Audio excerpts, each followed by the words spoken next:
Mesdames et messieurs, bonsoir.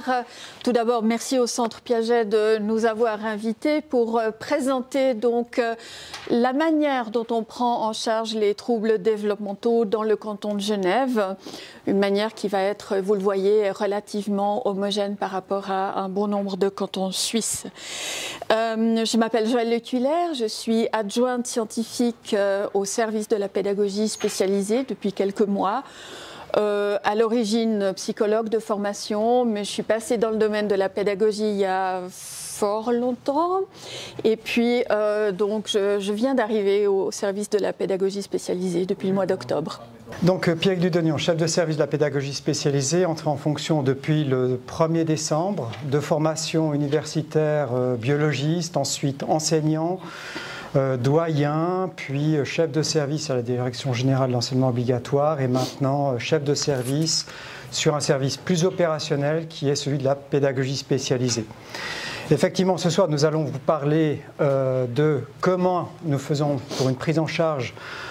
C'est intitulé des troubles neurodéveloppementaux, mais ce qui se cache derrière, c'est d'une manière beaucoup plus large la prise en charge de tous les enfants avec des besoins spécifiques ou des besoins particuliers et ou handicap. La problématique que l'on va sous-tendre en fil rouge tout au cours de notre présentation est celle de l'école inclusive. Et qui dit école inclusive dit comment se mobilise l'institution pour mettre en œuvre les meilleurs dispositifs pour répondre à l'ensemble de ces besoins particuliers. Voilà, alors un bref topo sur le contenu de cette présentation, une introduction sur ce que c'est que l'école inclusive, qu'est-ce qu'on entend par ce terme et comment on l'a fait vivre en Suisse. Des bases légales et réglementaires, malheureusement c'est un peu un incontournable dans ce genre de thématique. Les acteurs cantonaux de la pédagogie spécialisée, comment ça se passe à Genève, comment ça se passe et comment ça marche, vraiment les processus, comment on octroie et qu'est-ce qui se passe pour un enfant qui présente des besoins. On va parler de la distinction entre des mesures ordinaires et de mesures renforcées de pédagogie spécialisée.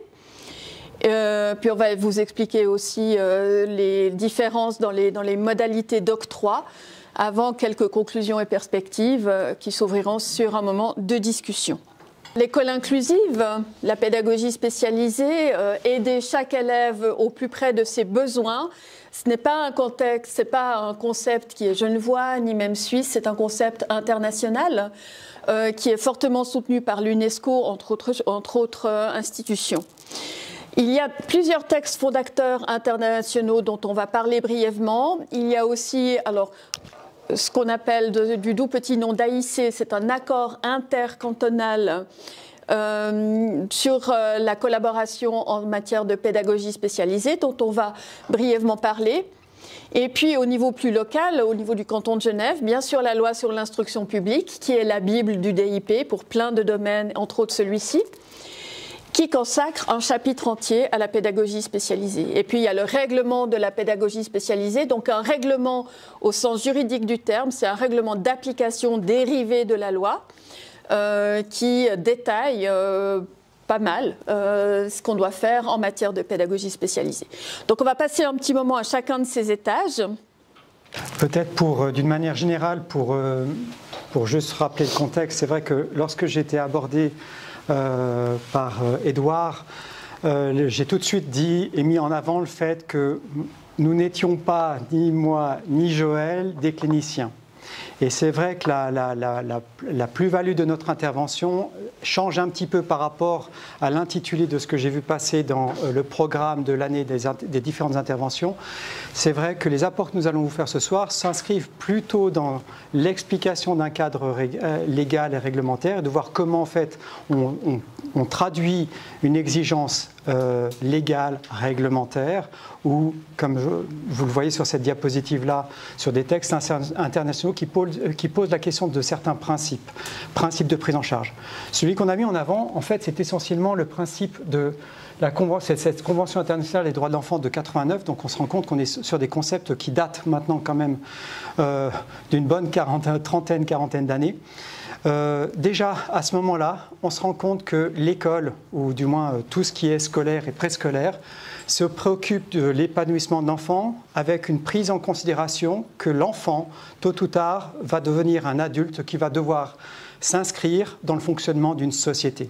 Pour ce faire, dans un premier temps, avant ces textes fondateurs, si j'ose le formuler de cette manière-là, on est dans une perception où finalement la règle norme, l'individu doit être inscrit dans cette norme, et puis, ma foi, ceux qui n'arrivent pas à atteindre cette norme, cette certificative pour les études, cette norme de professionnalisation pour l'insertion sur le marché du travail, eh bien, se retrouvent dans des structures à avoir une qualité de vie citoyenne de seconde qualité, de seconde main.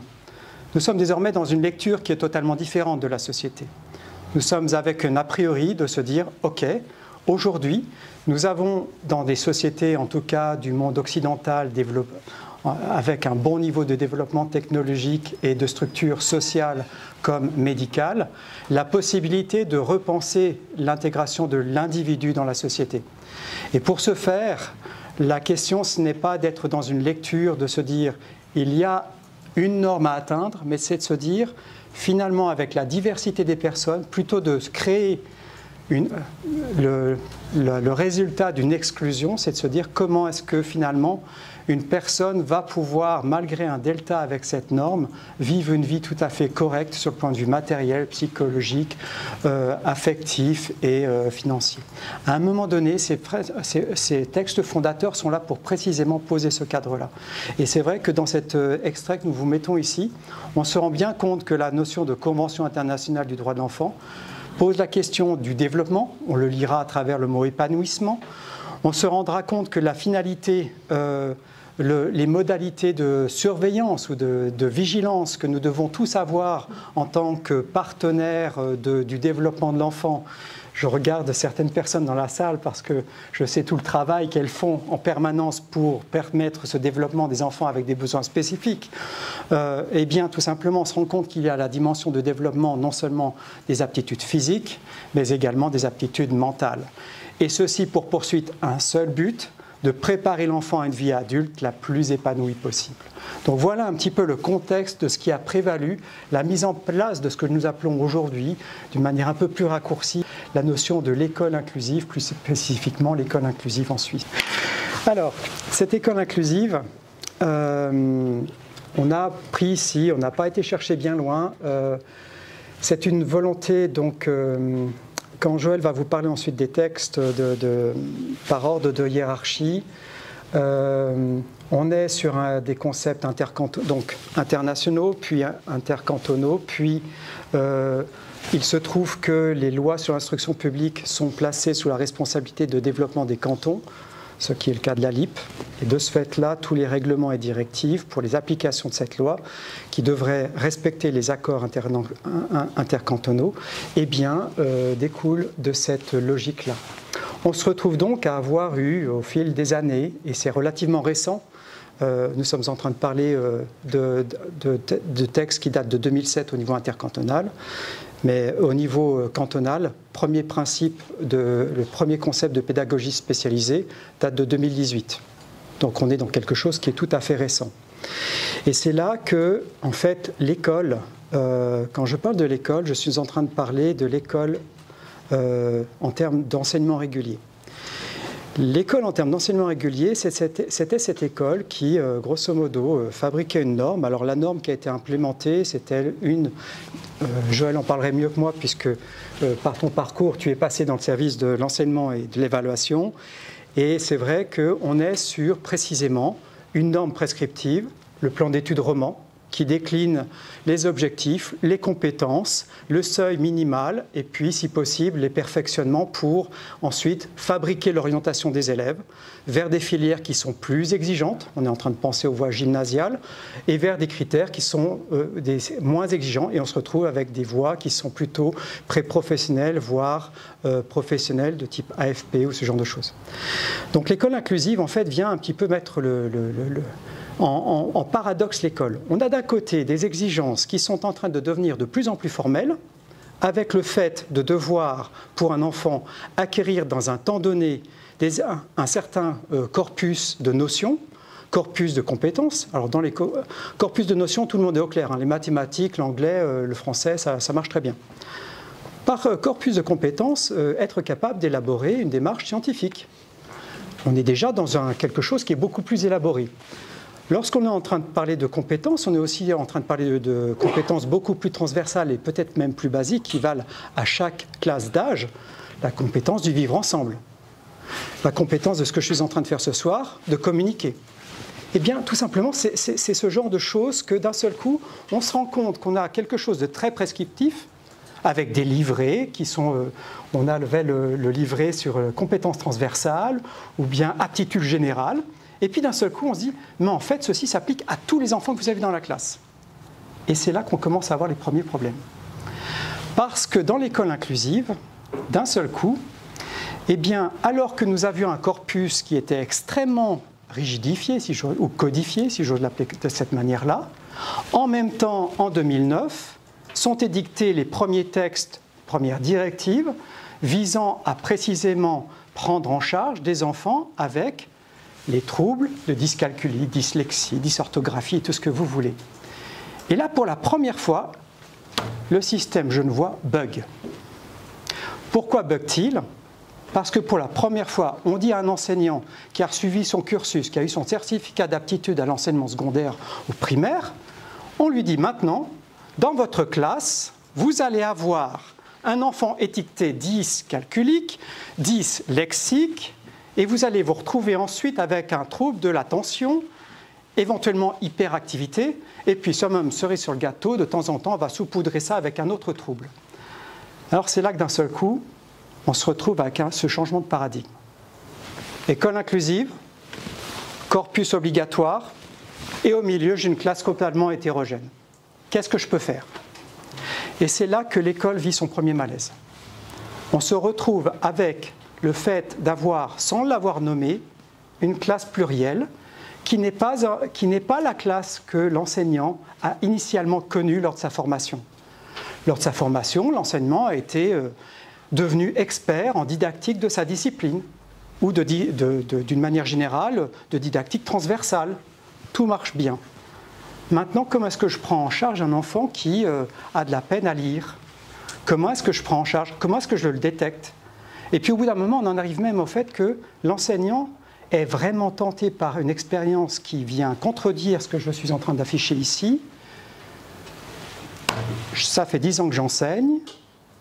Je sais ce que ça veut dire d'enseigner. J'ai un plan d'études, j'ai un plan de cheminement. Et il se trouve que le petit Toto, alors je vais peut-être parler de temps en temps du petit Toto, hein, mais le petit Toto, en fait, n'est pas capable d'avancer à la même vitesse que le groupe de classe. Et donc, qu'est-ce que je peux faire? Moi, je n'ai pas les outils pour le faire avancer. Et c'est là que d'un seul coup, l'enseignant, qui a très bien su s'occuper de sa classe pendant les 10-15 dernières années de sa carrière, se retrouve en situation de difficulté. Et c'est là que le système commence à bugger vraiment. À ce moment-là, il est tenté de poser lui-même des diagnostics. Alors Dieu merci, ces diagnostics, on essaie de travailler dessus. Le rôle de l'enseignant n'est pas de poser des diagnostics, mais d'observer le fonctionnement d'un enfant face à une tâche qui lui est demandée sur le plan scolaire. Que cela soit en situation d'apprentissage, évaluation formative ou certificative. Et à partir de là, de savoir mobiliser les acteurs qui vont venir pouvoir l'aider à débloquer l'enfant, ou en tout cas aider l'enfant à résoudre les difficultés qu'il rencontre pendant son apprentissage.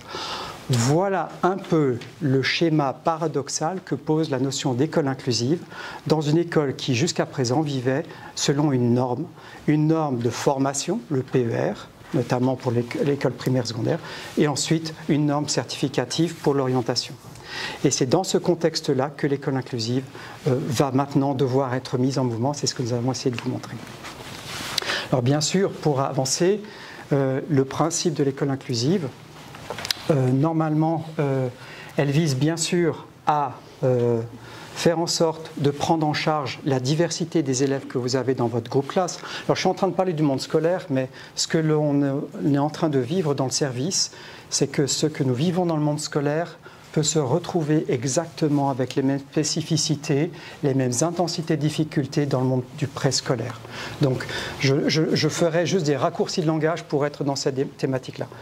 Donc d'une manière générale, l'école inclusive, pour arriver à se déployer, se fixe quelques objectifs. Le premier étant effectivement de viser une qualité de la prestation éducative, de façon à pouvoir répondre à cette fameuse classe ou groupe pluriel. Ensuite, de viser à chacun, malgré la diversité des profils, le fait de maximiser, c'est-à-dire que l'objectif dans cette lecture de l'école inclusive n'est pas d'aller mener 95% ou je ne sais pas quel pourcentage exacerbé d'une cohorte à un niveau d'acquisition du PER, mais de prendre en charge l'enfant où il en est, pour le faire évoluer dans ce contexte-là le plus loin possible jusqu'à ce qu'il puisse atteindre son plateau ou ses limites de développement s'il y en a. Idéalement, le fait est que précisément il n'y en a pas. C'est-à-dire qu'en fait, on n'arrive pas forcément à dire ce petit va être différent d'un autre. Bien entendu, tout ceci ne se fait de one-to-one entre l'enseignant et l'élève, l'enseignant et le groupe, mais que pour qu'une politique inclusive fonctionne, il va de soi que c'est avant tout une institution qui doit changer. Et au-delà d'une institution, nous sommes en train de parler des réalités des établissements scolaires ou des structures de petite enfance qui doivent elles-mêmes être convaincues de cette logique inclusive, sans laquelle, sans cette adhésion à cette logique-là, eh bien tout simplement, le pari de l'école inclusive est un pari perdu. Alors, bien entendu, derrière cette logique-là, vous avez des objectifs. Ces objectifs vont se décliner en termes de principes. Alors vous les aurez à disposition, je ne vais pas les énumérer. Nous avons pris toute cette documentation sur le site de l'État, genève.ch, pour être raccord avec la philosophie de la maison. Normalement, il ne devrait pas y avoir trop de delta. J'essaie juste de mettre en perspective précisément le fait qu'on est parti de textes qui étaient quelque chose dans la recommandation, pas vraiment dans la prescription, qui se décline ensuite en objectifs de prise en charge, tout simplement pour mobiliser les ressources, pour mobiliser la logistique, pour mobiliser, par exemple, quand je parle de logistique, la question de la formation initiale, continue.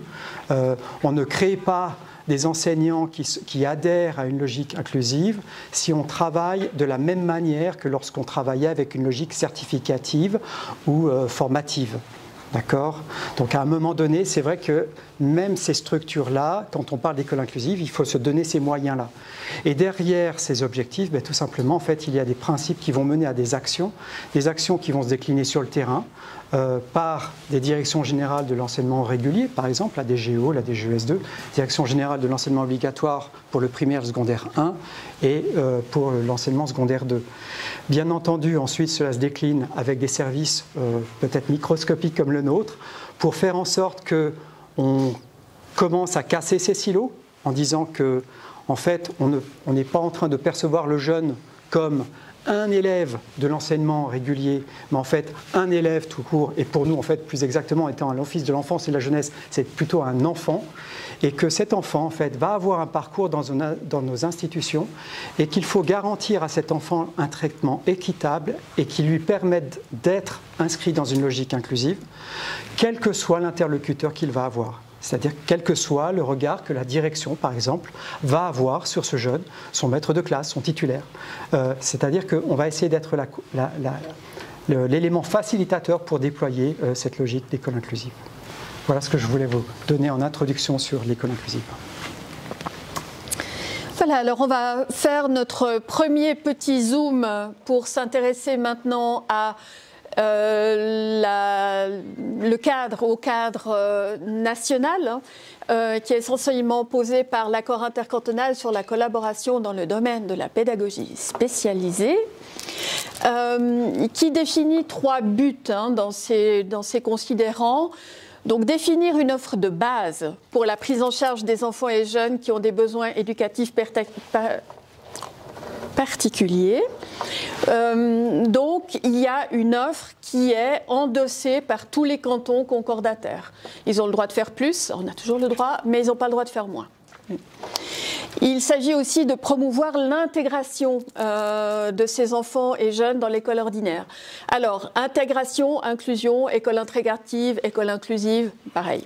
D'accord ? Donc c'est vraiment appliquer les principes de l'école inclusive et surtout celui qui fait qu'on prend chaque élève, enfant, là où il est et puis on l'amène le plus loin possible en fonction de toutes ses capacités. Puis aussi utiliser des instruments communs sur lesquels on va revenir également. Donc la pédagogie spécialisée, elle est un petit peu définie dans un cadre intercantonal au niveau de l'ensemble du pays. L'accord intercantonal a été ratifié par 16 cantons suisses, il n'est pas universel. 16 cantons suisses, dont tous les cantons romans à l'exception de la Berne francophone. Donc Genève, Vaud-Valais, Neuchâtel, Fribourg et Jura ont ratifié. Le canton de Berne n'a pas ratifié, donc la Berne francophone qui est dans la conférence de l'instruction publique de la Suisse latine n'a pas ratifié en tant que tel l'accord intercantonal. Ça ne veut pas dire qu'il ne se fait rien, loin de là, mais simplement ils ne sont pas dans cet accord intercantonal. Alors, quelle est cette offre de base qui est définie au niveau national ? Alors, il y a une prestation qu'on appelle conseil et soutien, c'est l'intervention d'enseignants spécialisés, ou en tout cas de spécialistes en milieu scolaire ou en milieu préscolaire, pour conseiller, appuyer les intervenants entre guillemets généralistes et pour les outiller un petit peu mieux pour le quotidien de ces enfants ou de ces élèves. L'éducation précoce spécialisée, il s'agit d'intervenants, parfois des psychologues, parfois des éducateurs selon les cantons. À Genève, plutôt des psychologues quand on est dans le préscolaire, qui peuvent intervenir à domicile ou en appui aux crèches, pour guider des situations un peu complexes ou pour guider la famille dans la prise en charge d'un enfant qui a des petits soucis avant l'âge de 4 ans. Les mêmes prestataires interviennent également dans le cadre de l'école, mais là sont plutôt des éducateurs pour soutenir les 2 premières années de scolarité, la 1P et la 2P. Donc ça, c'est ce qu'on appelle l'éducation précoce spécialisée. 2 autres mesures, alors qui sont plutôt thérapeutiques, que nous on appelle pédago-thérapeutiques, parce qu'elles ont quand même un objectif de pédagogie spécialisée sur la logopédie et la psychomotricité. La logopédie donc s'adresse à tous les troubles du langage chez l'enfant, essentiellement liés à l'acquisition du langage. Ça peut être le langage écrit ou oral, expressif ou réceptif. Ça sont les prestations de logopédie prises en charge sous l'égide de la pédagogie spécialisée. Des prestations de psychomotricité sont également prises en charge en pédagogie spécialisée. Donc les problèmes effectivement de gestion du corps, des problèmes de gestion émotionnelle sont aussi parfois dans le registre de la psychomotricité. Donc des psychomotriciens, psychomotriciennes donnent des mesures pédagothérapeutiques prises en charge par la pédagogie spécialisée. Il y a également des mesures de pédagogie spécialisée fournies dans une école régulière ou dans une école spécialisée. Dans une école régulière, on appelle ça le soutien pédagogique de l'enseignement spécialisé. C'est typiquement un enseignant ou une enseignante spécialisée qui intervient dans la classe. Et puis, évidemment, dans une école spécialisée, là, c'est un système qu'on appelle un site propre à Genève, c'est que l'élève est dans une école où toutes les classes relèvent de l'enseignement spécialisé. Il y a aussi, ça devient nettement plus marginal, mais il y a aussi des structures d'accueil de jour ou même résidentielles qui relèvent du périmètre de la pédagogie spécialisée. Et puis, en marge de tout ça, parce qu'on n'est pas sur la prestation elle-même, mais le service de la pédagogie spécialisée prend en charge aussi des transports destinés à bénéficier de la pédagogie, de l'enseignement spécialisé essentiellement. Donc voilà, ça c'est ce qui est le minimum syndical de tous les cantons concordataires. À Genève, nos bases légales sont, alors bien sûr l'accord intercantonal, puisqu'on l'a ratifié, ça devient une base légale pertinente pour le canton de Genève, mais aussi et surtout et plus spécifiquement la loi sur l'instruction publique du canton de Genève et le règlement sur la pédagogie spécialisée, donc qui détaille les dispositions de la LIP concernant la pédagogie spécialisée.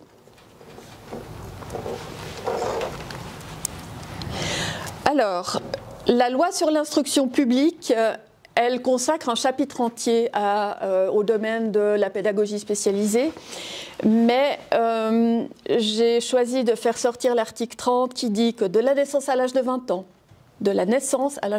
ans, révolu, les enfants et jeunes qui ont leur domicile dans le canton de Genève ont droit à des prestations de pédagogie spécialisée s'il est établi qu'ils sont entravés dans leur possibilité de développement et de formation, au point qu'ils ne pourront pas ou ne peuvent plus suivre l'enseignement régulier sans soutien spécifique ou lorsqu'un besoin éducatif particulier a été constaté. Donc quand on fait le constat qu'un enfant, jeune, élève de 0 à 20 ans ne peut pas avancer comme on le souhaiterait sans pédagogie spécialisée, ben, il y a droit.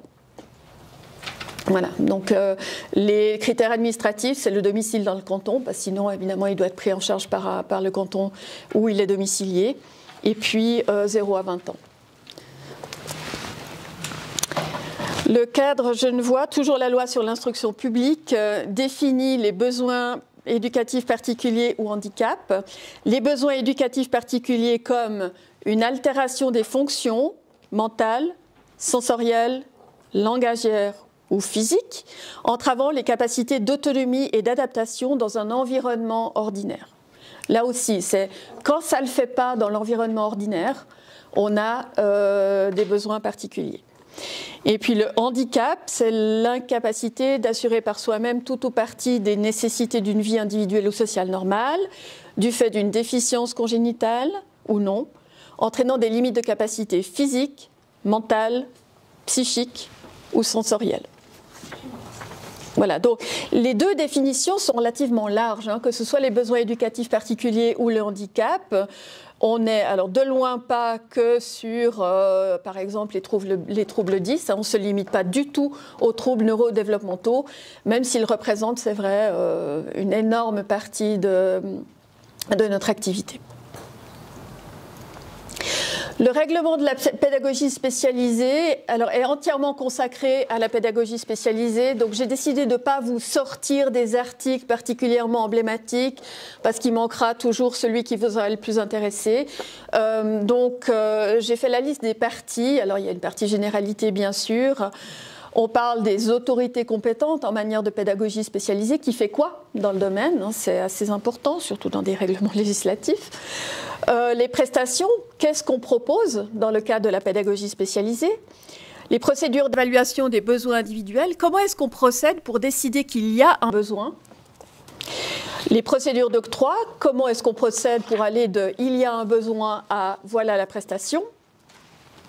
Le suivi et l'évaluation d'une mesure renforcée, l'accréditation et la surveillance des prestataires, parce qu'évidemment, dès le moment où l'État finance, il veut avoir une toute petite garantie du fait qu'il finance des professionnels qualifiés, des dispositions financières et des choses sur le traitement des données, la collaboration. Là, ce sont des choses qui deviennent vraiment très techniques et les voies de recours, alors c'est encore plus technique. Mais voilà les parties que vous retrouverez dans le règlement sur la pédagogie spécialisée. L'école inclusive, qu'est-ce que ça donne à Genève? Alors, Genève a édité une toute petite brochure, je crois qu'elle fait 2 pages ou 3, vraiment courte. Comment l'école soutient votre enfant? Comment on fait à Genève? Alors quand il n'y a pas besoin d'un soutien particulier, vous savez tous, hein, il va à l'école, il apprend, il fait des tests, il fait des notes et puis il est orienté. Ok. Maintenant, parfois, c'est un petit peu plus compliqué que ça, alors comment ça se passe? Et cette brochure détaille pour le public, hein, pour le grand public, ben justement, comment on peut faire quand ça se complique un petit peu. On est dans un principe de gradation des prestations. C'est quelque chose qui, à ma connaissance, est apparu en médecine sous le nom anglais, évidemment, de stepped care, le soin pas à pas. Le principe étant que quand on a mal à la tête, on met l'aspirine avant la neurochirurgie. D'accord? Donc ça, c'est le stepped care. On commence petit et puis on progresse de plus en plus intense ou de plus en plus lourd jusqu'à ce qu'on arrive à la rencontre de ce qui vraiment bénéficie à l'enfant. Alors bien sûr, tout au début, il y a la classe régulière, hein, c'est le jaune. Est-ce que vous arrivez à lire? Voilà, alors je vous les lis. Le jaune tout à gauche, c'est la classe régulière. Vert clair, on a la classe régulière encore, mais avec un soutien qui est amené au sein de la classe régulière. Par exemple, le soutien pédagogique de l'enseignement spécialisé ou bien l'éducation préscolaire pour les 1P, 2P. C'est quelqu'un qui est spécialisé, donc ce n'est pas l'enseignant titulaire ou l'enseignante titulaire qui offre la prestation, c'est quelqu'un qui vient, mais dans la classe régulière, offrir une prestation un petit peu plus intensive. L'étape suivante, c'est une classe régulière. J'en ai sauté un, pardon. Alors le vert clair, c'est des soutiens, mais qui sont fournis par l'école régulière. Donc on parle de soutien. Alors le soutien pédagogique, ça va de réexpliquer ou de réexpliquer d'une autre manière la notion qu'on vient d'aborder, à mettre des aménagements. Alors par exemple, dans le domaine de la dyslexie, il y a 2 aménagements très standards qui est de lire les consignes oralement à l'élève qui a du mal à lire et puis souvent lui donner du temps supplémentaire pour réaliser une évaluation écrite. D'accord ? Ça, ce sont des aménagements. On peut aller sur des adaptations. Alors, la spécificité de l'adaptation, c'est qu'on commence à toucher aux objectifs poursuivis. On va demander moins, où il y a des choses qu'on va laisser tomber, ou bien on va laisser tomber l'évaluation formalisée. Ça, c'est des adaptations. Et on parle d'adaptation quand la certification, donc quand à la fin de l'année, on ne va pas attester de la même manière du fait que l'élève a réussi son année, a atteint les objectifs d'enseignement qui lui ont été proposés. D'accord ? Donc, soutien, aménagement, adaptation dans la classe régulière, pratiqué par l'enseignant ou l'enseignante régulier. Ensuite, c'est ce que je vous décrivais avant. Donc, on reste dans la classe régulière, mais on a un spécialiste qui vient dans la classe régulière soutenir l'enfant. Très utile parce que là, on a un spécialiste qui a d'autres outils, d'autres propositions. Le problème étant que c'est jamais du plein temps.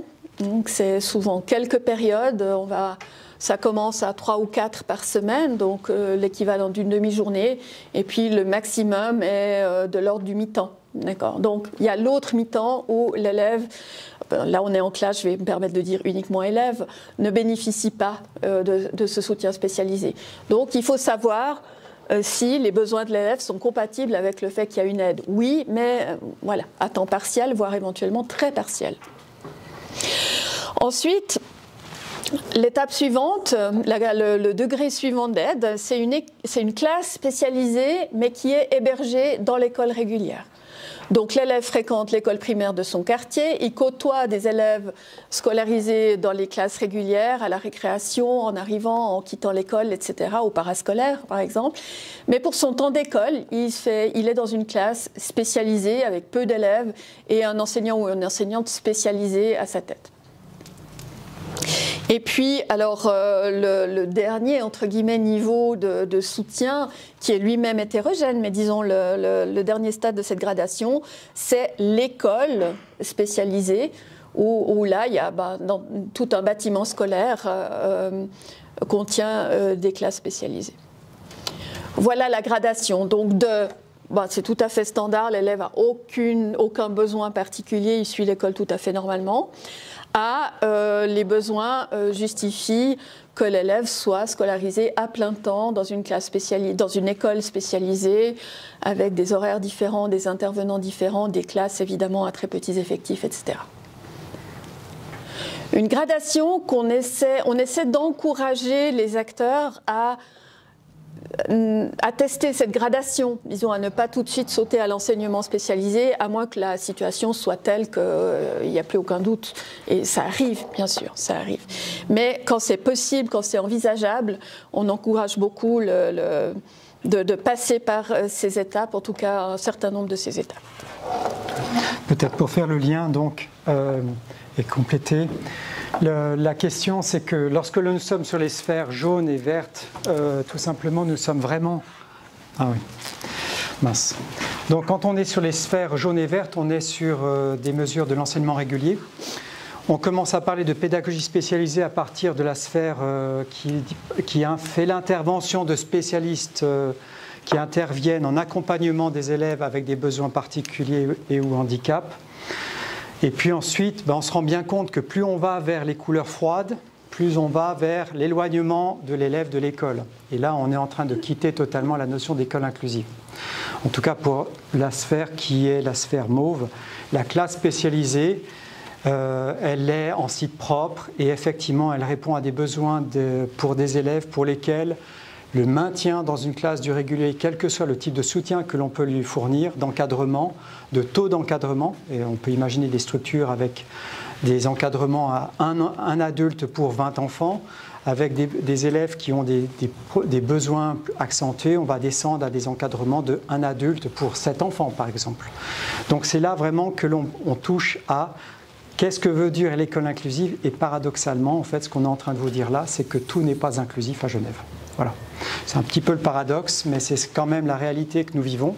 Aujourd'hui, quand vous entendez parler de l'Office médico-pédagogique qui préside précisément, qui est le principal prestataire de la prise en charge des élèves en site propre, eh bien tout simplement cette situation d'élèves-là. Bon, on est en train de parler de 2000 élèves face, pour l'enseignement obligatoire, à 55 000 élèves. Donc on est dans une proportion qui, somme toute, où la charge est bien faite.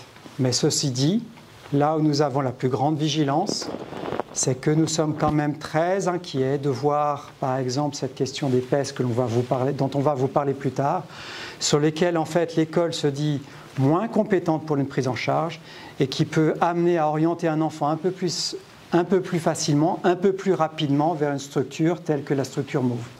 Et c'est tout ce travail-là que nous essayons de mettre en œuvre aujourd'hui en collaboration avec les différentes directions générales. Alors peut-être maintenant, pour revenir à l'aspect un petit peu administratif, je suis vraiment désolé de cet aspect-là, mais nous avons présenté le concept de l'école inclusive, nous avons présenté une première niveau de gradation, et puis maintenant, en fait, comment ça s'opérationnalise. Alors, bienvenue au DIP, département d'instruction publique, 3 directions générales, 4. 2 de l'enseignement régulier, je vous les ai cités tout à l'heure, direction générale de l'enseignement obligatoire, direction générale de l'enseignement secondaire 2. Okay. Ensuite, côté enseignement spécialisé, vous avez le principal prestataire qui s'appelle l'OMP. L'OMP, Office médico-pédagogique. Et puis entre deux, là, vous avez un office qui est un petit peu l'accès unique, le guichet unique sur des thématiques qui sont transversales à la vie de l'enfant. Alors, ce que je suis en train de vous montrer ici, c'est l'organigramme de l'Office de l'enfance et de la jeunesse, dont la directrice générale se nomme Madame Daniela Di Mare, qui est avec un staff des services transversaux, comme toutes les directions générales, comme tous les offices. Et puis derrière, vous avez effectivement 3 différents offices qui portent 3 fonctions différentes. Ici, la promotion de la santé et de la prévention, c'est le SSEJ. Ici, vous avez la protection de l'enfance, SPMI, service de protection des mineurs. Et puis, un pôle qui est un petit peu bizarre, qui s'appelle le pôle de coordination des prestations déléguées de la surveillance. Oula, le DCPDS, si jamais. On a des acronymes assez sympas dans la maison. Donc ce pôle, tout simplement, sa fonction, c'est précisément de mettre en œuvre toute cette nomenclature-là de pédagogie spécialisée. Donc nous sommes un pôle assez éclectique, avec 4 services différents. Un qui s'occupe des lieux d'accueil de jour, le SASAGE. Un qui s'occupe de la surveillance des lieux de vie, des prises en charge aussi, et du secteur de l'adoption, c'est le SACELP. Ensuite, vous en avez un qui est une émergence du SPMI qui s'est spécialisé dans l'accompagnement des parents en situation de rupture, de séparation conflictuelle, le CEASP. Et puis nous, au milieu, tout simplement, le SPS, service de la pédagogie spécialisée. Le facteur commun entre ces 4 services, c'est tout simplement des prestations déléguées, c'est-à-dire qu'on travaille avec des partenaires étatiques et des partenaires subventionnés. D'autre part, deuxième facteur commun, c'est le principe de surveillance. C'est-à-dire que les usagers viennent vers nous directement, c'est le cas du CEASP par exemple, ou du SACELP, ou bien à travers des structures institutionnelles, par exemple les structures de la petite enfance, c'est le SASAGE, ou à travers des thérapeutes ou des institutions, des fondations. C'est le cas par exemple des logopédistes, psychométriciens et différentes institutions qui fournissent des prestations de pédagogie spécialisée. Ça, c'est notre fonction. On reçoit des demandes, on les analyse, on prévaut si le besoin décrit dans la demande répond bien à une mesure de pédagogie spécialisée et nous finançons. D'où le concept de surveillance. Tout simplement, nous veillons à ce que le denier public soit utilisé de manière équitable sur des critères le plus homogènes et le plus garantissant l'équité de traitement entre les enfants et de faire en sorte qu'il soit utilisé à bon escient pour précisément répondre aux besoins qui relèvent de la pédagogie spécialisée. Alors oui, il y a un principe, c'est que lorsque l'on travaille sur les prestations, il y a un sacro-saint article qui est l'article 24 que nous tentons au mieux d'appliquer en tenant compte des difficultés temporelles, matérielles, financières des partenaires. C'est tout simplement le fait que le service entre en matière à partir du moment où la qualification du besoin est reconnue. Cela semble une évidence, mais c'est quelque chose sur lequel nous avons encore une marge de progression, je pense, dans les mois et années à venir. Alors, on va parler des ayants droit et puis surtout de la manière dont on peut conceptualiser la prise en charge des ayants droit. Alors, les ayants droit, ils ont besoin qu'on s'occupe de leur santé, de leur éducation, de leur protection, de leur sécurité matérielle, etc., de leur autonomisation sociale également. Le premier intervenant pour assurer tout ça, c'est évidemment la famille. Bien sûr. Et là, vous voyez en bas de l'écran donc une frise de l'âge, de la naissance à 20 ans. Alors, petit clin d'œil à un collègue qui s'appelle Didier, qui m'a demandé la flèche en pointillé qui allait au-delà de 20 ans, parce qu'il m'a dit, et il n'a pas mis longtemps à me convaincre, que la famille, ça ne s'arrêtait pas à 20 ans. Voilà, donc de 0 à 20 ans, la famille est attentive à fournir à l'enfant tout ce qu'elle peut en termes de santé, éducation, protection, etc. C'est déjà le premier pilier en fait de cette prise en charge. Maintenant, parfois, il faut un peu plus que la famille et à ce moment-là, de 0 à 20 ans et plus, le médical, évidemment, a légitimité à entrer dans la course pour, par exemple, vérifier que le développement se passe bien, le pédiatre, évidemment discuter des problématiques qui pourraient survenir. Voilà, donc le médical a son rôle à jouer à tous les âges de la vie. Troisième chose, bien sûr, c'est la prise en charge, c'est aussi l'éducation, la scolarisation. Donc, arrive dès 4 ans, parce que là, on a pris l'école, mais disons la prise en charge pédagogique scolaire, de 4 ans à 20 ans, voire plus de nouveau. Mais disons, voilà, il y a l'arrivée de la pédagogie pour la partie éducation, scolarisation et formation de l'œil. Et où est la pédagogie spécialisée ? Elle est alors en pointillé parce que c'est selon les cas, ce ne sera pas systématique, mais elle est susceptible d'arriver partout. Elle peut arriver très peu après la naissance et elle peut arriver jusqu'à 20 ans. Alors sous le terme de pédagogie spécialisée, tout s'arrête à 20 ans. Ça c'est clair.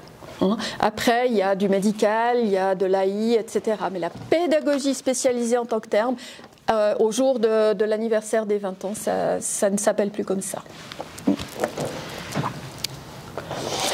Et puis, comment est-ce qu'on procède pour aider l'enfant ? On va analyser le développement cognitif. Est-ce que la famille a des difficultés ? Où en sont les compétences psychosociales de l'enfant ? Y a-t-il un ou plusieurs troubles, syndromes, particularités, pathologies, maladies génétiques et autres ? Qu'est-ce que ça donne au niveau de la gestion des émotions ? C'est bien sûr pas exhaustif. Voilà. Et puis, on inclut tout ça dans une évaluation des besoins. On essaie de prendre en compte tout ça pour se dire, voilà, est-ce qu'il y a des besoins particuliers et si oui, de quelle nature ? Et puis là, de l'évaluation des besoins, si besoin particulier il y a, on peut définir 3 sorties. Alors des mesures essentiellement thérapeutiques, on peut avoir la psychothérapie, on peut avoir l'intervention d'un neuropédiatre, l'intervention de médecins, de psychiatres, etc. On peut avoir, et aussi en médecine somatique bien sûr, hein, on peut avoir des mesures pédagogiques, mise en place par l'école ou l'enseignement spécialisé, mais c'est du soutien pédagogique, des aménagements, des adaptations de l'enseignement spécialisé. Et puis les mesures de pédagogie spécialisée, donc pédagothérapeutique, et on reprend la liste de tout à l'heure, hein, conseil, soutien, logo, psychomote, etc., sont un peu des mesures qui peuvent taper dans les deux, taper dans le médical ou le thérapeutique, taper aussi dans le pédagogique, et souvent en fait on est un peu dans les deux versants. Alors l'octroi de mesures ordinaires, donc on octroie au SPS des mesures d'éducation précoce spécialisées, essentiellement fournies par des prestataires subventionnés. Il y a aussi des prestations destinées aux élèves présentant une déficience sensorielle, auditive ou visuelle essentiellement, donc langage parlé complété, langue des signes française, et puis soutien en basse vision. Et puis les mesures qu'on appelle habituellement pédagothérapeutiques. Chez nous, quand on dit pédagothérapeutique, on pense logo-psychomotricité, essentiellement. Et puis, de l'autre côté, je vais revenir sur ordinaire et renforcé tout de suite. Hein. Les mesures renforcées qui existent sont, alors, la mesure d'éducation précoce spécialisée quand elle est octroyée à l'école, pendant les 2 premières années d'école. Le soutien pédagogique de l'enseignement spécialisé, et puis les mesures pédagothérapeutiques quand on a dépassé soit 4 ans de traitement, soit 220 heures de traitement. C'est le premier qui se produit, qui fait la bascule. Et puis bien sûr les mesures d'enseignement spécialisé au sens propre. 2 mondes, 2 types d'octroi, et là c'est Pierrick qui va continuer. Voilà. Donc en fait, c'est vrai que en termes de mesures, donc, le règlement pose les mesures ordinaires versus les mesures renforcées. C'était une structuration de comment essayer d'organiser ces prestations. Et à partir de là, en fait, ce qu'on tentait de on se disait ce soir, mais finalement on ne connaît pas le public avec lequel nous allons avoir cet échange. Donc on s'est dit, autant faire la pub pour que nous puissions vous faire la promotion de nos articles de vente. Donc nous essayons d'être assez attirants là-dessus. En gros, ce que nous vous dessinons ici, colonne de gauche, mesure ordinaire. Donc le tableau numéro 1 qui vous a été présenté avec l'énumération des types de prestations. Et puis, dans ces mesures ordinaires, face à ces mesures ordinaires, colonne de droite, vous avez les mesures renforcées. Et puis, certaines de ces mesures ordinaires, à partir d'un seuil, par exemple logopédie 220 heures, psychomotricité 220 heures ou 4 ans, on se retrouve à basculer de mesures dites ordinaires vers mesures renforcées. De ce fait-là, on se retrouve avec, et on a pris le temps de vous décrire un petit peu cette chose-là, c'est précisément la question de... en fait, on est sur des documents qui sont que l'on nomme des formulaires de demande initiale, demande de renouvellement. On vous explique qu'effectivement, comme je vous le disais tout à l'heure, nous sommes sur une analyse clinique de la demande, clinique, fonctionnelle. On procède à un octroi qui permet le déploiement d'une mesure. Normalement, et c'est tout ce que l'on met en œuvre dans la politique que nous essayons de développer maintenant depuis plus de 15 mois, c'est que dans une logique de début d'octroi, il devrait y avoir un plan pédagogique, un projet pédagogique qui se met en place quand on est dans la pédagogie, où il devrait y avoir un plan thérapeutique qui se déploie. Et ces mesures-là, idéalement, devraient avoir à un moment donné un début, un développement et une fin. Toute la problématique aujourd'hui, pendant ces 4 dernières années, a été de se dire comment un enfant qui est décrit de manière particulière, potentiellement subjective, potentiellement avec le filtre de regard d'un enseignant, etc., etc., comment je peux objectiver qu'il a vraiment besoin d'une mesure, que vraiment on peut mettre en place quelque chose. Et c'est là la problématique qui a prévalu ces 4 dernières années, travailler sur des critères d'octroi. On se cogne dessus sur cette difficulté pour les mesures ordinaires et vous allez le voir, ça va être un autre niveau de difficulté pour les mesures renforcées. Alors peut-être au passage, je saisis l'opportunité de cette séance pour parler de 3 chiffres, que vous ayez une représentation de notre activité. Là, ce que vous avez en fait sous les yeux, c'est tout simplement ce que nous fabriquons.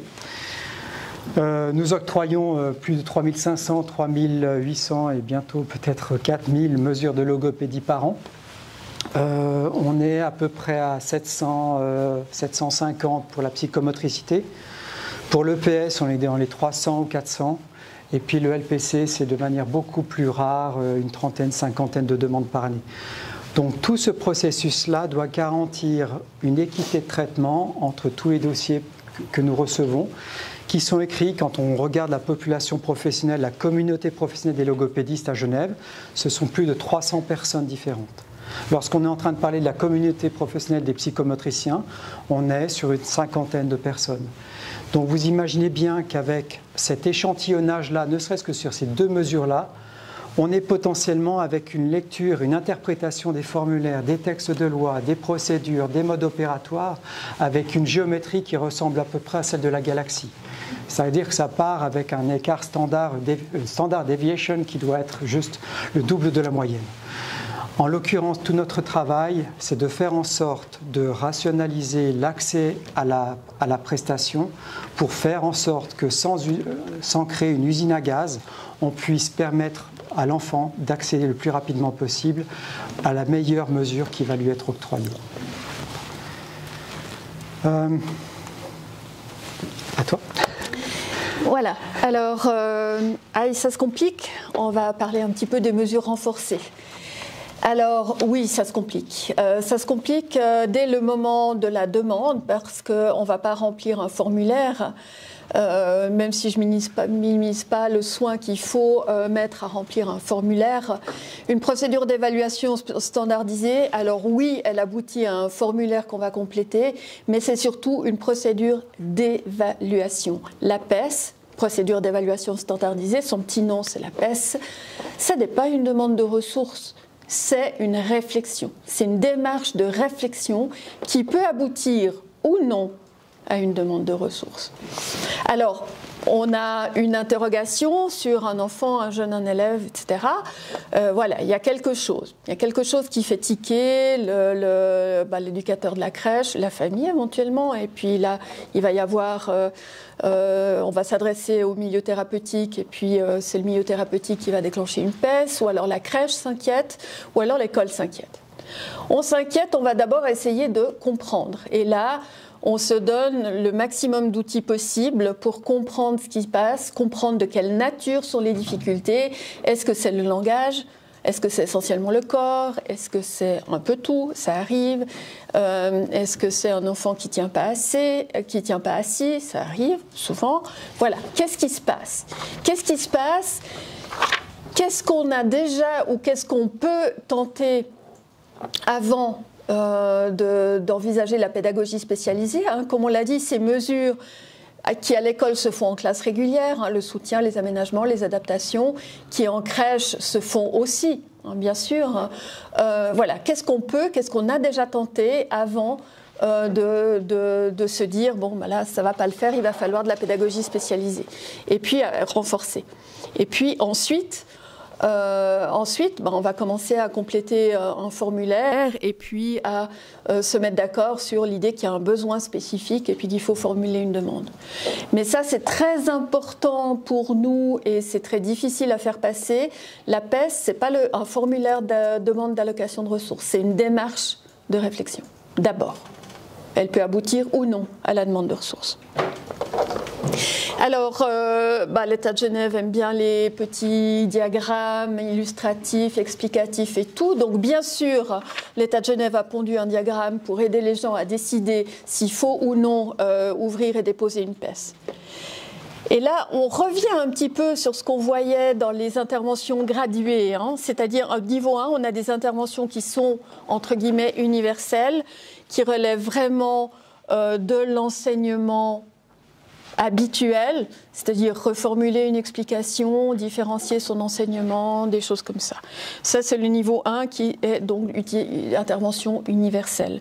Au niveau 2, on a des interventions un petit peu plus ciblées, où on va aller dans des compensations des désavantages, on va aller dans des adaptations du programme, des mesures simples de pédagogie spécialisée.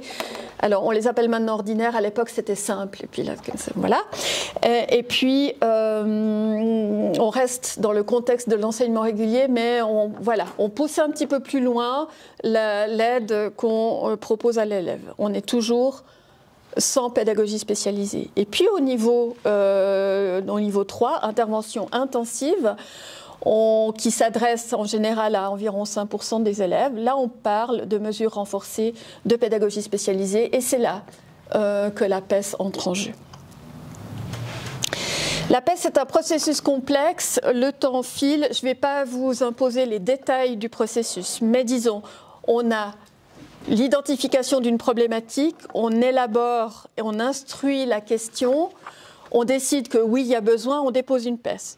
Ensuite, il y a une analyse alors administrative, domiciliage 9, 0, 20 ans, des trucs comme ça, tous les documents, toutes les pièces sont là, etc. Je passe. Après, on fait une analyse sur le fond. Est-ce que, quand on lit ce dossier, on est d'accord sur le fait qu'il y a besoin de pédagogie spécialisée renforcée? D'accord. Ensuite, on va faire un octroi direct si tout baigne, il n'y a pas de désaccord. Et puis, si c'est un petit peu moins simple, on a une commission de recommandation qui va ajouter un regard supplémentaire sur la PES, sur le même dossier, hein, et qui va faire une recommandation. Et puis après, il y a décision. Et on doit s'assurer d'adapter l'offre aux besoins. C'est-à-dire que si l'enfant a besoin de psychomotricité puis qu'on lui octroie de la logo, on va être un tout petit peu à côté de la plaque. Je caricature, mais disons on doit bien s'assurer qu'on est dans les clous par rapport à ce qu'on octroie. On doit aussi désigner le prestataire. Et puis après, et ça n'est déjà plus dans les mains du SPS, l'affectation doit être effectuée, donc soit le prestataire privé subventionné nous dit c'est ok, on a de la place, on prend, soit alors quand il s'agit de l'OMP, alors c'est ok, cet endroit a de la place, il peut aller là. Et ensuite, seulement quand on a le prestataire et l'affectation, on rend une décision.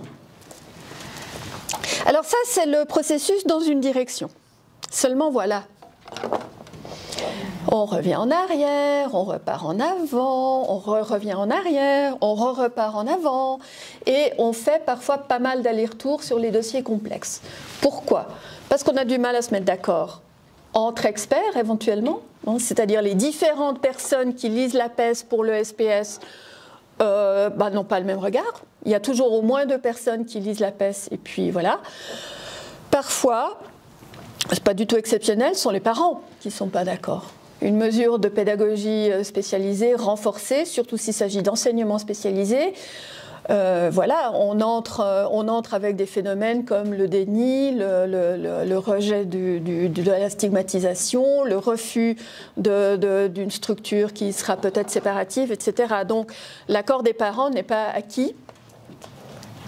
Et puis ensuite, bien sûr, y a les problématiques d'affectation. Où est-ce qu'il y a de la place? Où est-ce qu'il y a des listes d'attente? Quelle est la taille de la liste d'attente? Quand est-ce qu'on va pouvoir entrer dans la prestation elle-même, etc.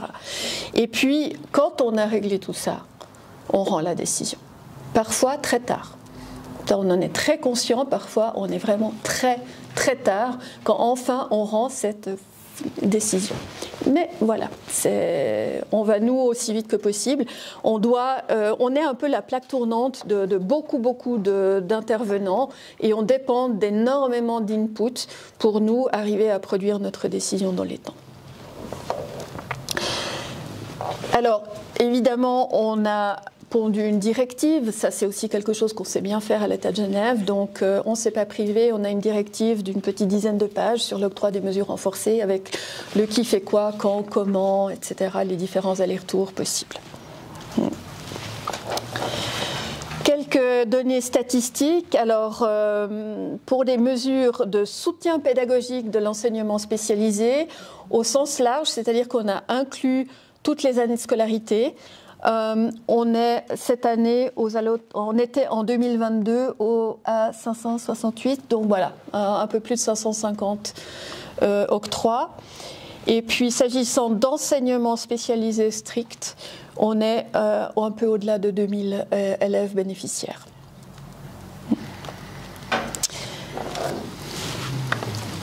Alors, voilà, on est sur les dernières diapositives, on conclut notre travail. La problématique récurrente, eh bien, effectivement, la question c'est quels sont les critères? Alors, ça a toujours été le discours des premières séances auxquelles je participais. Le nom des cellules est intéressante, celle-ci s'appelait la CELOP à l'époque. Pour rire, elle a contribué à la rédaction du règlement sur la pédagogie spécialisée. En gros, est-ce qu'on travaille sur la classification internationale médicale ou bien est-ce qu'on travaille sur une classification internationale fonctionnelle? Là, bien entendu, deux églises, deux lectures de situation, et on se rend bien compte que c'est ni l'une ni l'autre, mais peut-être un petit peu des deux, que cela soit pour les mesures ordinaires comme pour les mesures renforcées. Ensuite, ce que l'on sait très bien faire à Genève, et ça c'est toute la problématique quand je parlais de l'école inclusive, peut-on dire que l'on est école inclusive quand le SRED, donc le service de recherche en sciences, en éducation, le service de l'État qui en gros monitore tous les indicateurs du département.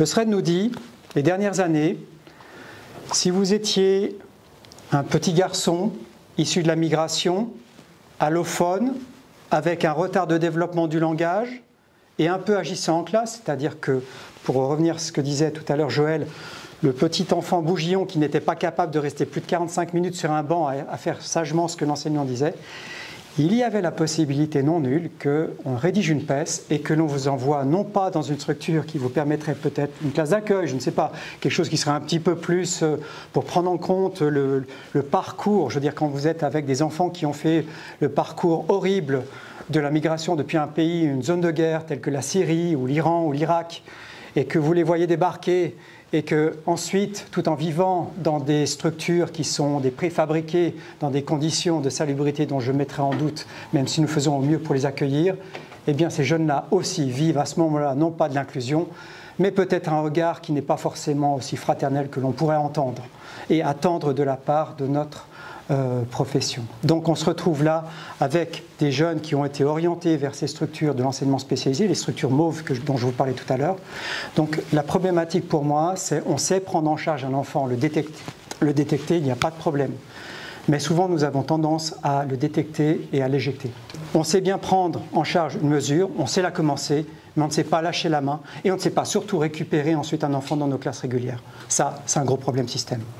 Et c'est là que les enfants qui peut-être auraient bénéficié d'une manière précoce de ces prises en charge ne peuvent plus avoir accès à ces prestations. Et c'est là que nous avons tout un travail à faire et je mobilise à fond le service derrière le fait que nous ne devons pas fabriquer des étiquettes pour les enfants lorsqu'ils sont dans une situation de transition.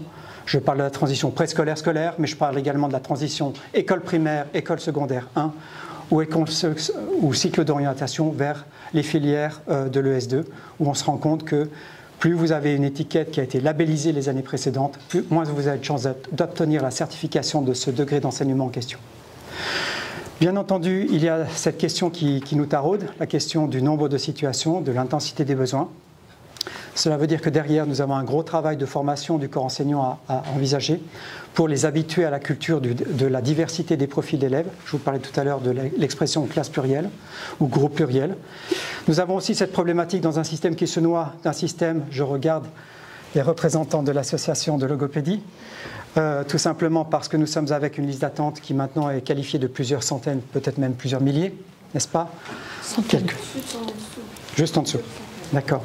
Mais en l'occurrence, nous savons détecter un enfant, nous savons octroyer une mesure, mais encore une fois, plus cette mesure va être longue, plus la liste d'attente va se cumuler, compte tenu du fait que, peut-être que du côté de la formation, nous n'avons pas une cohorte de professionnels qui sortent chaque année à hauteur des besoins de la cité. C'est là que j'ai ce dernier point, nombre d'enseignants insuffisant de professionnels et de formés chaque année en logopédie psychomotricité, c'est une des problématiques bien entendu. Pour les travaux, bien entendu, ils vont dans ce sens-là, c'est-à-dire que nous prenons le système, Géal et moi, en l'état tel que nous le connaissons.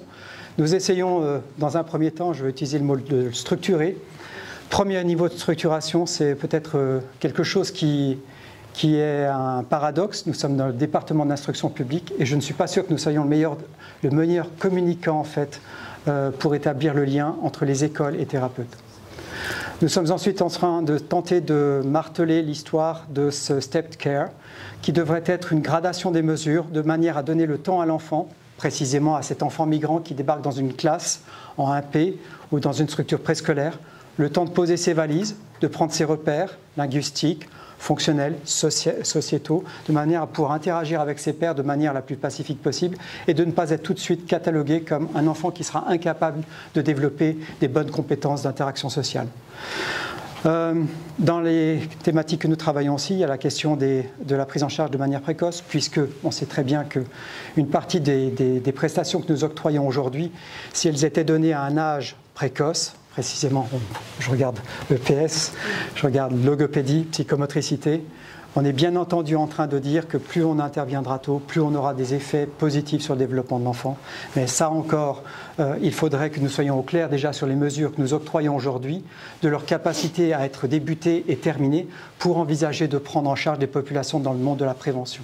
Et là, je ne suis pas sûr que nous soyons encore matures pour arriver à faire ce truc-là, mais nous y travaillons. La question de fin de traitement, bien entendu, pour avoir une meilleure gestion des listes d'attente.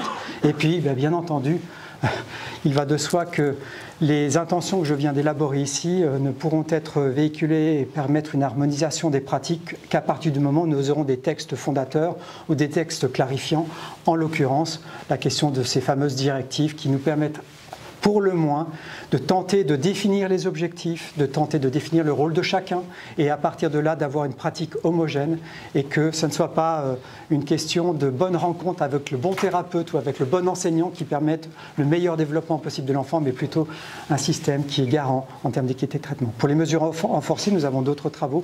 Je vous les laisse lire ici, inutile d'aller plus loin. C'est vrai que nous avons un gros problème. La PES, que l'on vous a présenté d'une manière un peu détaillée, est un processus complexe qui fait intervenir les différentes directions générales qui ont bien sûr des problématiques avec des champs de tension qui vont les opposer les unes aux autres. Et la question, c'est que ce document-là et cette procédure d'évaluation standardisée a été déployée il y a 4 ans en arrière, associée à l'école inclusive, alors ce qui était paradoxal, puisqu'on est en train de parler d'école inclusive avec un document qui allait satelliser l'enfant hors de la classe. Donc ça, c'était déjà magique. Mais à part ça, tout simplement, la question de la PES, en fait, devrait revenir à sa vocation initiale, à savoir produire la photographie des besoins d'un enfant dans les différents domaines de développement de sa vie, et à partir de là, et faire le point sur le fait que, comme le disait Joël tout à l'heure, on a des mesures qui devraient être des mesures non pas de pédagogie spécialisée, mais peut-être des mesures socio-éducatives, peut-être des mesures pédagogiques pures, peut-être des mesures médicales. Et ce genre de choses aujourd'hui n'est pas discriminé, n'est pas discriminant dans la prise en charge des enfants. Donc là-dessus, il y a un gros travail à faire. Ensuite, bien entendu, un système qui se noie, c'est parce que nous avons une logique aujourd'hui qui questionne forcément le déploiement de ces mesures. On était sur une mesure demandée de manière individuelle, octroyée de manière individuelle. On voit bien que ça, c'est une vision un peu idéaliste, qu'à défaut de thérapeutes du côté de la logopédie et de la psychomotricité, à défaut de places nécessaires et suffisantes chez les prestataires, que ce soit les prestataires publics comme les prestataires subventionnés, je suis en train de regarder notre collègue subventionné, la question c'est qu'à un moment donné, cette prise en charge-là, aujourd'hui, ne marche pas. Tout simplement parce que nous n'avons pas les ressources suffisantes pour arriver dans cette logique-là. De là, passer d'une mesure individuelle à une mesure peut-être groupale, collective, de manière à pouvoir peut-être prendre en charge l'enfant différemment et peut-être, à travers cette prise en charge collective, penser au groupe d'une manière différente et peut-être aller vers une école où vraiment une logique opérationnelle qui serait une logique inclusive comme celle que nous avons présentée en début de séance. Voilà, donc c'est une synthèse de ce qu'on vient de vous dire, mais les perspectives, elles se regroupent sur le travail avec la pluralité des acteurs. Il y a l'école, il y a la crèche, il y a le thérapeute, le ou la thérapeute, il y a l'enseignant, etc. Et il y a énormément d'acteurs à rassembler autour des besoins de l'enfant et du meilleur intérêt de l'enfant. Et ça, c'est un travail en soi qui n'est pas toujours simple. On a aussi la pluralité, bien sûr, des prestations et des prestataires. Je crois que c'est évident à l'issue de cette présentation. La pluralité des élèves. élèves aussi et des profils de besoins éducatifs particuliers, il va de soi qu'on doit faire du sur-mesure dans la pédagogie spécialisée et que du coup, on est forcément sur des situations individuelles. Voilà. Et puis, donc, la question sur laquelle on travaille et sur laquelle on avance quand même un petit peu, hein, c'est comment la pédagogie spécialisée va-t-elle aider à faire vivre le concept d'école inclusive. Voilà, et puis parce qu'on aime bien ce petit genre d'exercice, voilà. Alors ça, c'est un nuage de mots, on lui a donné le règlement sur la pédagogie spécialisée à manger. Et voilà ce que ça donne. Donc on parle beaucoup évidemment de pédagogie, on parle de prestations, de règlements malheureusement, de scolarité, évidemment, d'évaluation. Ça c'est obligatoire, de mesures, de spécialisés, de direction et puis de plein d'autres choses.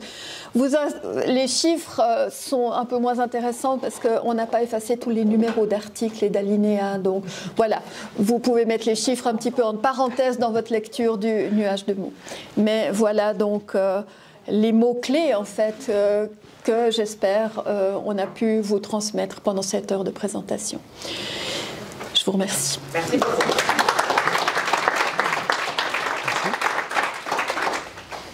Alors, merci beaucoup. Cette intervention sans langue de bois, c'est super. Du coup, je trouve que c'est important à la fois d'avoir les aspects théoriques des chercheurs qui présentent leurs travaux sur les différents troubles et puis comment après une politique publique met en œuvre une prestation dans un contexte politique donné, le canton de Genève. Et puis on voit tout le cheminement. Donc je vais vous passer la parole. Donc, ah, pardon. C'est tout bon. Donc, avez-vous une question ? Du coup, bonsoir.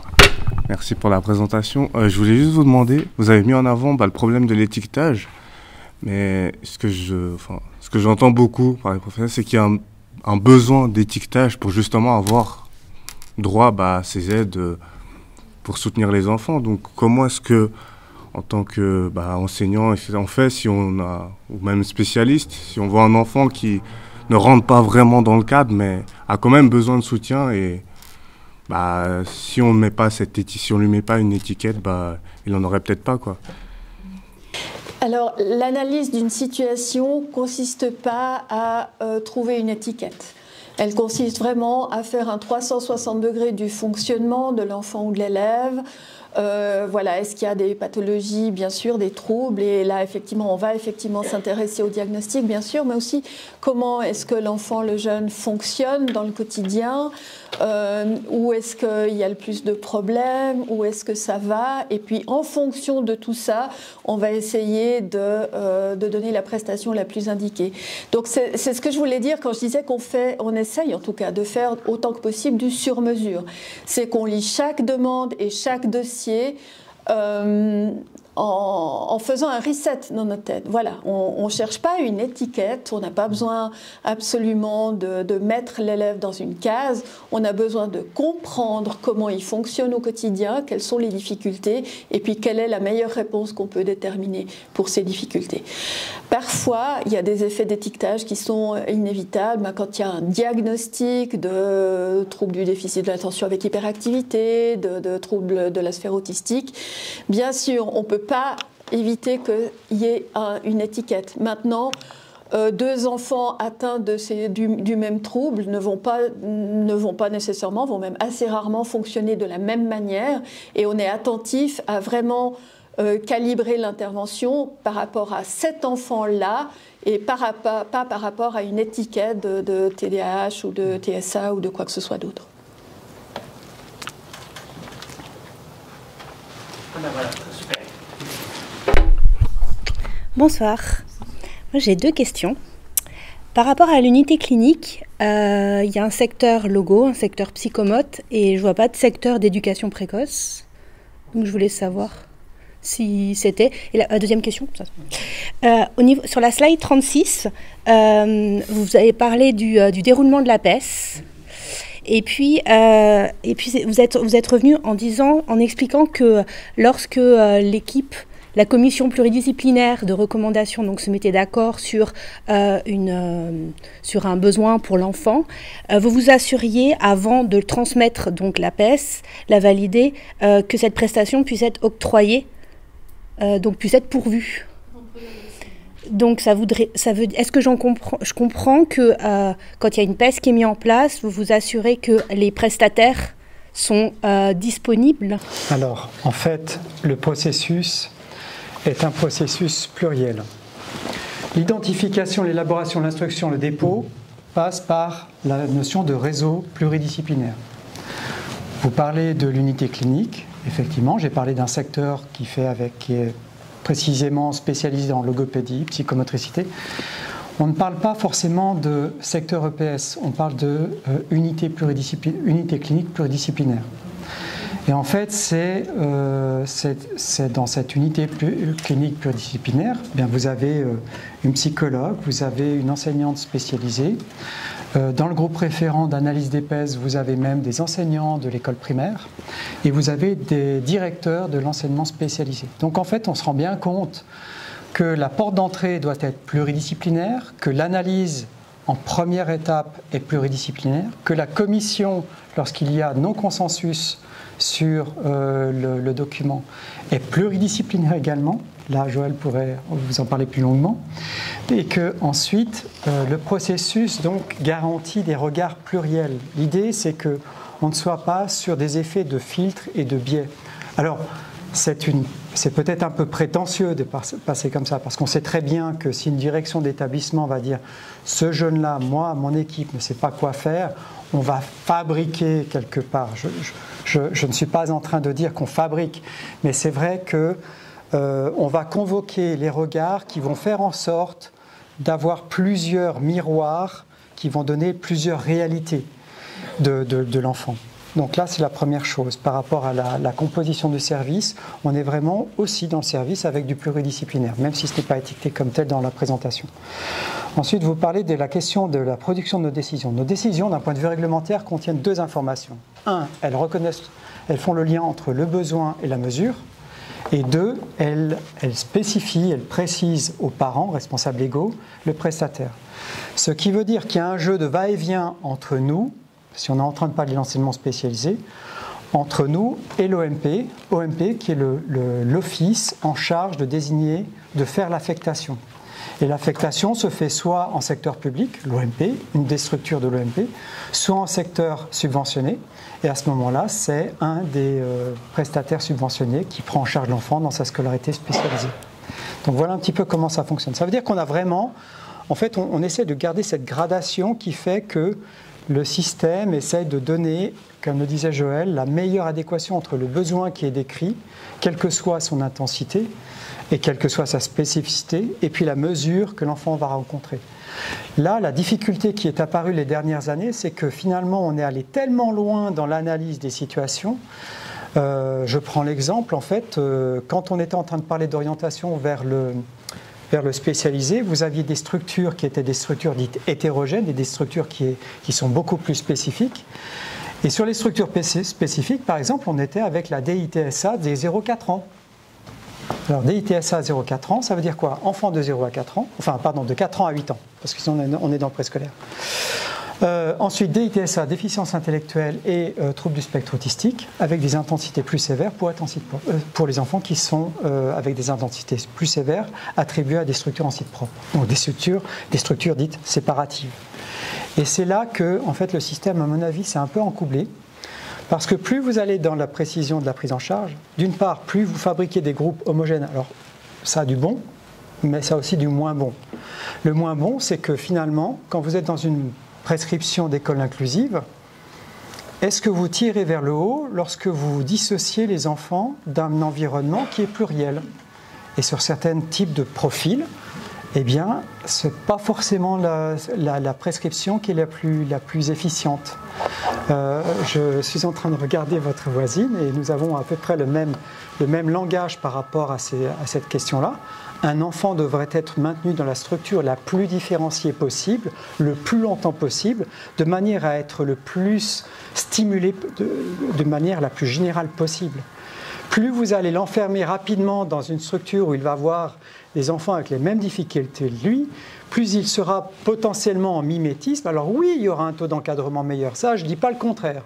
La seule problématique, c'est que cet enfant-là ne va pas vivre les mêmes pauses de récréation que les autres. cet enfant-là ne va pas vivre les mêmes compétences sociales que les autres. Et de ce fait-là, je ne pense pas que nous répondons. Alors, nous répondons sur un aspect à une logique qui est effectivement aidante, protectrice, on peut dire, mais sous un autre aspect, je ne suis pas sûr que l'on tire l'enfant vers le haut lorsqu'on le met dans un groupe avec d'autres enfants qui ont la même difficulté. Une mesure protectrice peut-être, encore une fois, mais en termes de développement, je ne suis pas convaincu. On est en train de faire le schéma inverse aujourd'hui, soyons juste clairs. Donc je suis plutôt optimiste avec la suite. Encore une question. Oui, alors merci beaucoup. Ça fait du bien aussi de voir qu'il n'y a pas de langue de bois. Enfin, je trouve effectivement, on entend beaucoup de choses sur l'éducation inclusive à Genève et on n'y est pas tout à fait. Donc, je vous remercie de l'avoir souligné, d'avoir été sincère vis-à-vis de ça. Donc, la question finale de votre présentation, quelque part, c'était comment la pédagogie spécialisée peut soutenir l'éducation inclusive. Quand j'ai pris mon poste de professeur ici, j'ai essayé de répondre à cette question dans ma conférence. Donc, si jamais, à un moment donné. Mais un des problèmes quand même qui se posent dans les modèles pyramidaux, ces modèles pyramidaux, ils sont issus de la pédagogie spécialisée et même de l'orthodidactique ou du champ de la lecture, des troubles du comportement, etc. Et le problème, c'est qu'on les voit, on confond ces modèles pyramidaux d'intervention besoin avec des modèles de service. C'est-à-dire que c'est de dire, dans le fond, le bas de la pyramide, c'est l'école normale, le milieu, c'est les classes spécialisées, et le bout, c'est quand ça va vraiment mal, mettons les... Mais en fait, c'est pas ça, c'est pas un modèle de service, parce qu'on pourrait imaginer qu'une intervention de niveau 2, voire niveau 3, avec un psychologue de l'analyse du comportement, intervient dans la base de la pyramide. Exact. Et je crois que c'est dans cette juxtaposition qu'on est en train de se heurter à l'OMP, enfin, pas, on se heurte pas, moi je ne heurte à personne, mais dans le sens où les différentes directions se heurtent, parce qu'il faudrait comprendre, dans le fond, le modèle pyramidal, il faudrait le voir en 3 dimensions. C'est-à-dire qu'une intervention de niveau 1 pourrait être en bas, et c'est ce que vous dites aussi, donc imaginez l'intervention individuelle dans le groupe, etc. Donc ça, je pense que c'est une piste aussi auquel on se heurte. Ici, quand on interprète ces modèles pyramidaux. Quand on parle du soutien pédagogique de l'enseignement spécialisé, on est bien là-dedans. C'est une intervention de top niveau, parce que c'est l'intervention d'une enseignante ou d'un enseignant spécialisé en classe régulière. Alors là où on a peut-être une... En classe régulière, oui, donc à la base, effectivement. Là où on a peut-être un potentiel de développement, c'est que ça reste parce que le cadre prescriptif ne nous donne pas la marge de manœuvre qu'on aimerait, ça reste des mesures qui sont adressées préférentiellement à un élève. Et moi, j'adorerais pouvoir dire qu'il y a une enseignante ou un enseignant spécialisé qui va passer quelques heures dans la classe sans qu'il y ait un élève bénéficiaire désigné. Parce qu'en plus, je suis une adepte de la systémique, donc voilà, l'effet du mouton, ça ne me convient pas. Et on aimerait bien pouvoir avoir ces spécialistes qui vont intervenir en classe. Ça se fait un peu dans le régulier. Par exemple, je sais qu'il y a des modèles d'organisation pour les enseignants chargés de soutien pédagogique où ils peuvent aller en co-enseignement dans une classe sans avoir spécialement pour tâche de s'occuper de Toto et Titine, mais vraiment de soutenir l'enseignement pour la classe entière. Et ça, c'est quelque chose que j'aimerais qu'on puisse favoriser. Dans le cas de la pédagogie spécialisée actuellement, notre cadre ne le permet pas. Peut-être en complément, en fait, ces questions de pyramide, pour moi, sont des représentations de flux. D'ailleurs, on a vu des pourcentages qui étaient affichés. Donc, il y a une double information qui est véhiculée par cet infogramme. D'une part, cette infographie, on est d'une part avec des types de mesures et d'autre part avec une tentative de quantification. Si vous appliquez le 5% là, sur les 50 000 élèves ou 55 000 élèves, on n'est pas à 900 PES par an, on est à 2500.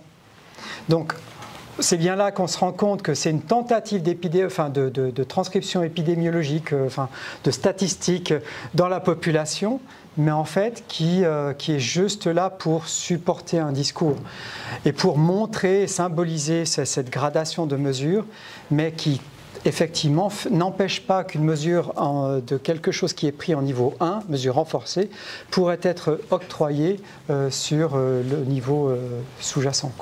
Voilà. Dernière question. Oui, bonsoir. Merci pour votre intervention. Moi, j'avais une question, alors je ne sais pas si elle se place vraiment en termes de contexte.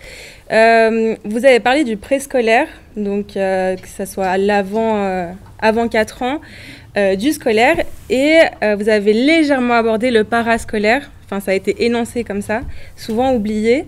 La question que je pose aujourd'hui, l'accompagnement qui est proposé dans le cadre d'un accompagnement dans une classe ordinaire, mais un accompagnement spécialisé, il se limite au temps d'école et il n'est pas pourvu sur les temps du parascolaire. Le personnel du parascolaire n'étant pas forcément formé non plus, c'est un peu une espèce d'îlot et de moment de creux où ces enfants qui ont des besoins spécifiques n'en ont pas. Et je voulais savoir si vous savez si à terme, ils vont proposer d'élargir en fait cet accompagnement sur le temps aussi parascolaire. Alors, je vous remercie de votre intervention et j'aime beaucoup l'articulation avec cette population parascolaire et le concept de formation. On a eu de grandes déclarations d'intention, mais je ne pense pas que nous nous sommes donné les moyens. J'entends par là, la PES a débuté en 2018, nous sommes en 2023. Les premiers ateliers pour former les directions d'établissement ont eu lieu cette année. Donc ça veut dire que ça fait 5 ans que nous travaillons avec un outil par tâtonnement. Alors ce qui prévaut précisément à l'appréciation de chacun, ce qui prévaut aux écarts et au fait qu'il y a une appréciation différente de ce type de document. Donc nous sommes en train maintenant de commencer avec le service de suivi d'élèves une collaboration très intéressante qui est celle de travailler avec les structures de la petite enfance. Et bien entendu, ça veut dire que là nous sommes avec un autre niveau de difficulté administratif. On essaye de faire fonctionner le monde de l'État avec le monde des communes et des associations. C'est juste quelque chose de sympathique.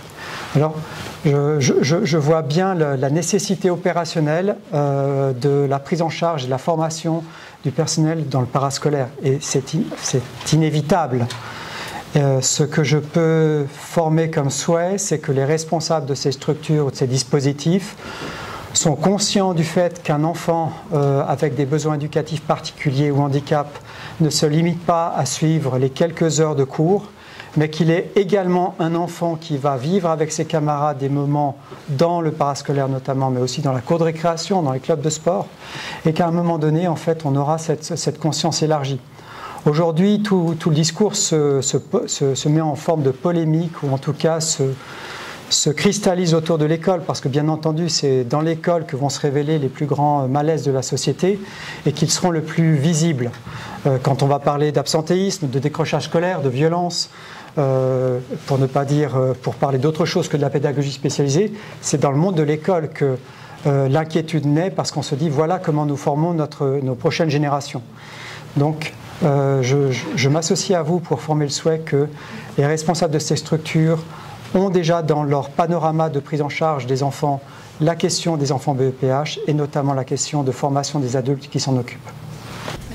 Avant de terminer, je me suis dit un dernier petit levier, votre point de vue sur comment on est dans l'université qui forme les nouveaux maîtres dans l'enseignement ordinaire. Vous, si vous aviez la main, qu'est-ce que vous souhaiteriez qu'il se passe sur la formation des maîtres? Est-ce qu'ils ont pris en compte cette double injonction de à la fois le plan roman et à la fois l'école inclusive? Comment ça va être intégré? Est-ce qu'il y a des projets de collaboration pour que les maîtres les futurs enseignants intègrent toutes ces nouvelles dynamiques?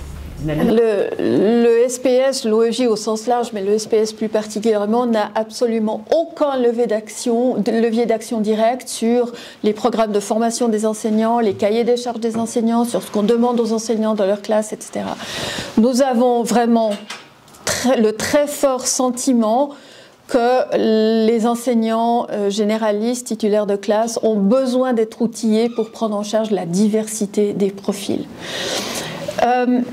Quand j'étais petite, en face de chez moi, il y avait un garçon qui avait beaucoup de difficultés à l'école. Il a disparu à l'âge de 11 ans. Il ne venait plus. C'est comme ça que ça se réglait par le passé, souvent. Les enfants, ils arrivaient à échapper à l'obligation scolaire. Et il venait plus. Il venait plus, il allait au champ, il allait travailler, c'était des fermiers, voilà. Et puis on le voyait plus, ce gamin. Et puis l'institution scolaire a sûrement essayé plein de choses pour le faire revenir, mais il n'y est pas arrivé.